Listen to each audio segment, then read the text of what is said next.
Thank you, Bob Moses, for that quote down there. There's a herd of elephants in this room.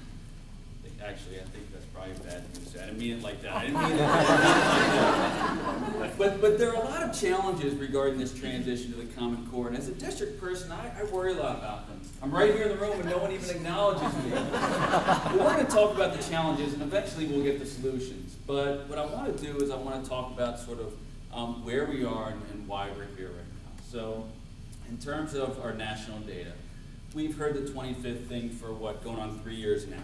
And whether you believe it or not, I'm beginning to think that one of the root causes is coverage.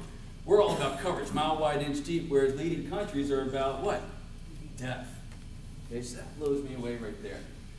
Our best and brightest going to college, of those 40% of those students must take remedial courses where they're paying for non-credit bearing courses. Of course, USA Today in 2006 said 4 in 10 citizens hate math in America. So that's a challenge. Where you live really is important, okay? Bill Schmidt said that what school within that district you go to, even what classroom you're given, and what it really comes down to is the teacher that you're assigned makes a huge difference. And so that's a big concern and a big challenge we have to deal with. And then there's the myth of the math gene that our public believes in, but of course we don't believe in the myth of the reading gene, right? How do we move from every student can learn to every student will learn? And what we know about almost all the research out there is that great teachers make the difference, okay? I worry about the fact that this is the biggest math reform in the history of U.S. education. I worry that teachers really have been teaching procedurally, and the Common Core requires that balance. And I worry about the funds and time, okay, that really don't exist right now for us to do this. We've been building networks within states for a long, long time. And the key here, folks, is that we've been doing that in silos. I think it's time to tip the silos and turn them into a pipeline and do it across states, not just within states. Meanwhile, social networks over the last several years and digital resources have been growing and developing and been used to even topple governments as recent as last summer. And we can thank South Con, like Corey said, for bringing attention to mathematics and bringing 6 million visitors to his very procedural examples right here.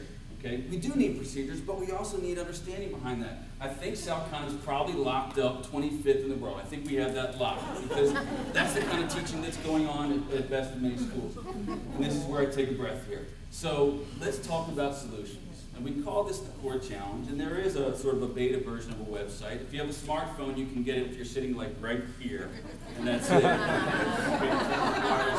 Here.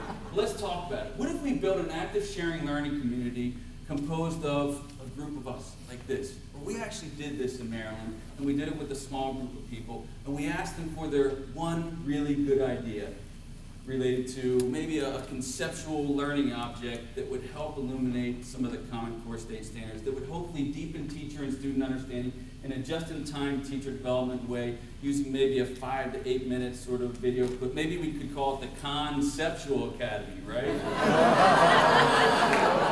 Beyond measuring the impact, wouldn't it be cool, like Corey said, if we asked kids to contribute to that community? What if we asked them to tell us, what are the problems that you'd like to solve in the mathematics classroom? Contribute that to the community. Can you imagine how big that community would be? And what if we asked people to develop resources that focused on reasoning and sense-making, that focused on clarifying common student understandings and potential student errors with suggestions for addressing those misunderstandings? What if we focused on making connections between the mathematical content and the mathematical practices, and thereby deepening student and teacher understanding by expanding on math ideas and addressing questions like Steve Lyman says, why does this work? What does this mean? What does this mean within the context of this problem? Who uses these concepts outside of the mathematics classroom, and for what purpose? Here's an example, one I mocked up. It took me about 10 minutes, okay? Very mathematical. I connected to the practices. I had a real-world problem, 1/3 of 24, 2 dozen eggs. I talked about language in here. I had multiple representations. And here's a prototype of what this could look like when it's finished, when it's uploaded to the community. And the best thing about this is it's user-created, and by the way, teachers prefer teacher-created materials at a rate of about 3 to 1 commercial materials, but it's also user-rated, you can see right there. This innovation could transform math education in the math community. This innovation could certainly put us at the front line as a leader in math education. And most importantly, this could provide access to world-class resources for every student and their parents or guardians regardless of cost. Let's see ourselves as a professional community. Let's take collective responsibility for math teaching at all levels. Let's demand that we decide what qualifies as appropriate professional education and development. Let's demand high standards for entry into our community.